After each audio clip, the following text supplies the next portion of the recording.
মুমিনদের জন্যই জান্নাত, মুত্তাকিদের জন্যই জান্নাত। একটা বেঈমানও জাহান্নাম থেকে মুক্তি পাবে না। কোনো কাফের, কোনো বেঈমান, কোনো হিন্দু, কোনো বৌদ্ধ, কোনো ইহুদি, কোনো খ্রিস্টান, কোনো নাস্তিক মুরতাদ পরকালে এক ঢোক, এক জাররা, এক লোকবা, এক ঢোক পানি মিলবে না, সুখ মিলবে না। ঈমানবিহীন সমস্ত ভালো কাজ আখিরাতের বিচারে পরিত্যক্ত, মারদুদ, বাতিল।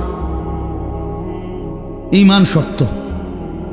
মৃত্যু পরবর্তী যেই কোনো বিনিময়ের জন্য উত্তম বিনিময় পেতে হলে কি লাগবে? ঈমান জরুরি। ঈমান জরুরি। ঈমান হারা সর্বহারা, আল্লাহ হারা সর্বহারা, সর্বহারা।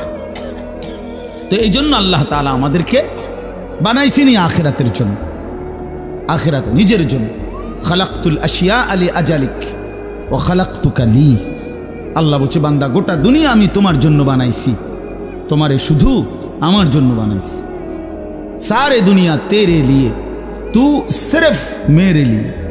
বাহ, এই কথা ভাবলেই তো অবাক লাগে। আমার তো খুব ভাল লাগে যে কয় কি মালিক। हाँ, सारे दुनिया तेरे लिए, तू सिर्फ मेरे लिए। গোটা দুনিয়া বান্দা তোর জন্য, যা বান্দা সবটা দুনিয়া তোরে দিলাম, তোকে শুধু আমার জন্য রাখলাম। তু সিরফ মেরে লিয়ে, তুমি আমার জন্য, তুমি আমার হয়ে থাকবা, আমার সেজদা করবা, আমার নামাজ, আমার হুকুম পালন করবা।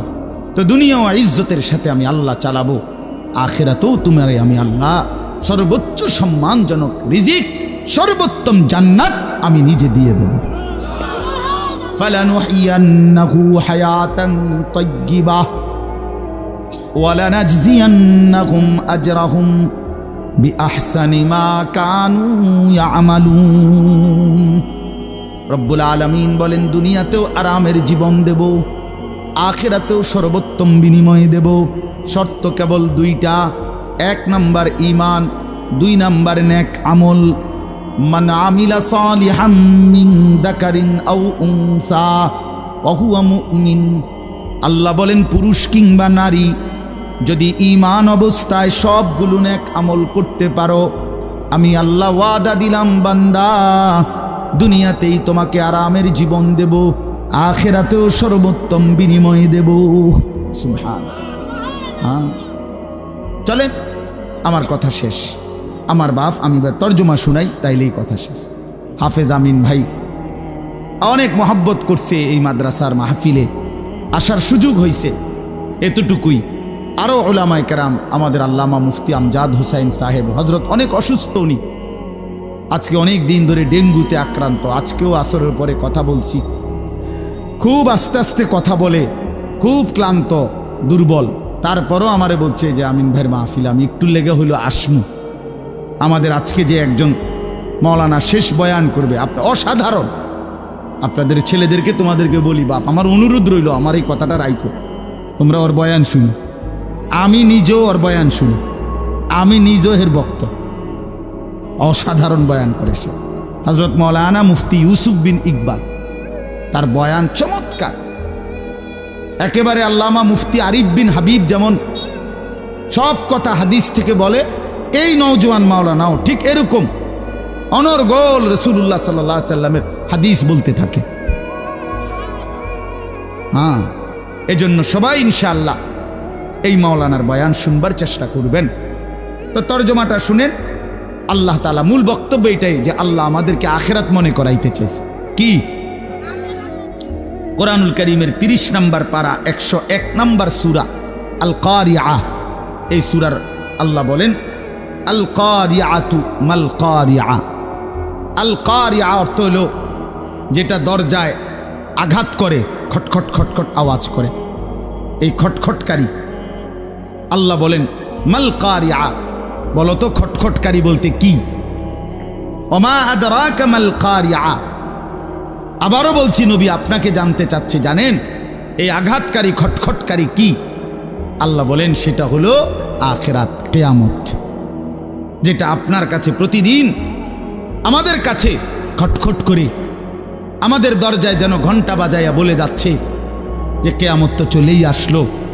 আখিরাতের প্রস্তুতি কি হলো বলো? ওই মানুষ তো মরে গেল দেখলা, তুমিও তো মরে যাবা, তোমার প্রস্তুতি কি বলো?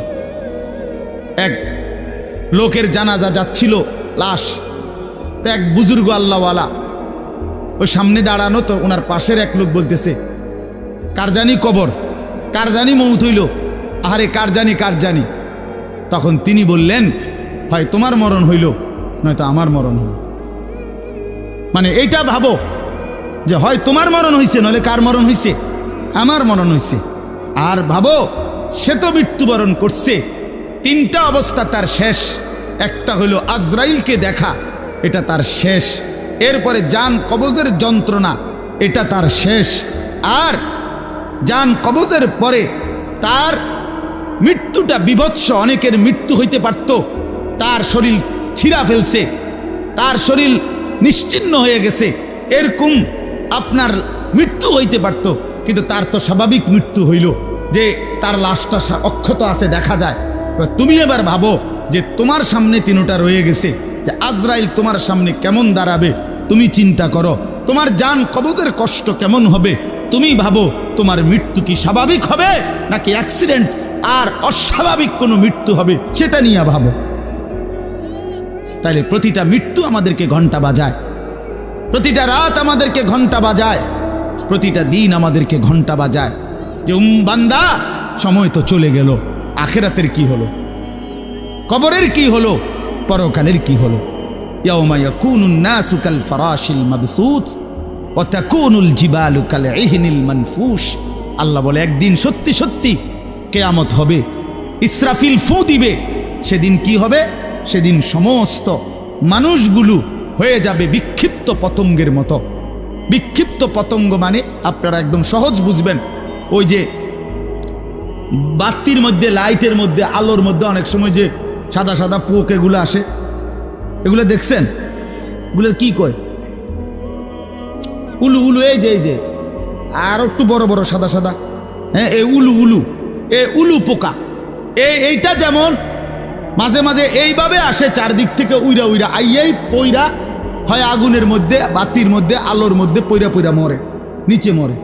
তো আল্লাহ পাক বলেন ইসরাফিল ফু দিবে, কিয়ামত শুরু হবে। মানুষ এরকম পাগলের মতো, উলুর মতো দৌড়াইয়া পতঙ্গের মতো চারিদিকে দিক বিদিক শূন্য হইয়া দৌড়তে থাকবে। কেউ বলতে পারবে না কে কোথায় যাচ্ছে, কোথায় দৌড়াচ্ছে, কি হচ্ছে। সবাই অস্থির হয়ে যাবে। এরই মধ্যে যে যেখানে গিয়া পড়ে যাবে ওইখানেই তার মৃত্যু, ওইখানেই কবর। ওয়াতাকুনুল জিবালু কাল ইহনিল মানফুশ।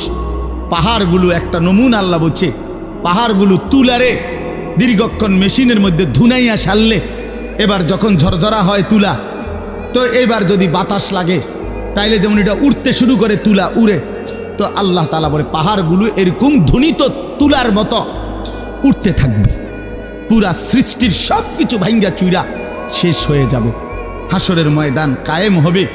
আর সেখানে কি হবে? দুইটা অবস্থা। ফাআম্মা মান সাকুলাত মাওয়াজিনহু, সেই হাসরের ময়দানে আমল নামা হাতে নিয়ে মিজানের পাল্লায় যার নেকি ভারী হবে, ফাহুয়া ফি আইশাতির রাদিয়া, সেই সন্তুষ্টিময় আরামদায়ক জান্নাতের জীবন লাভ করবে। ওয়া আম্মা মান খাফফাত মাওয়াজিনহু ফাউম্মুহু হাওিয়া ওয়া মা আদরাকা মা হিয়া নারুন হামিয়া। আর যার আমল নামা মিজানের পাল্লায় ওজন দেওয়ার পরে হালকা হবে, গুনাহ ভারী হবে, নেকি হালকা হবে, আল্লাহ তাআলা বলেন তার ঠিকানা হবে হাবিয়া নামক জাহান্নাম।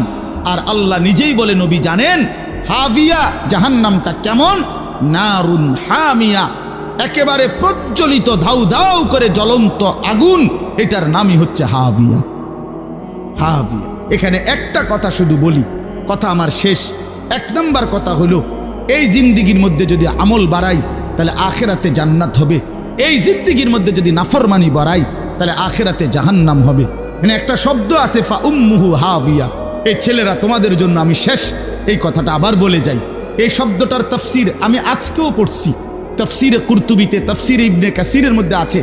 আল্লাহ তাআলা বলছেন ফাউম্মুহু হাবিয়া, নাফরমান পাপীকে হাসরের ময়দানে এই উম্মুহুর শব্দের অর্থ হইল উম্মু রাসিহি, অর্থাৎ তার মাথার সামনে যে চুল, এই চুল ধরে দাঁড়ানো মানুষটাকে বেইজ্জতি করে নিচে নামাইয়া এরপরে লাথি দিয়া জাহান্নামে ফেলবে।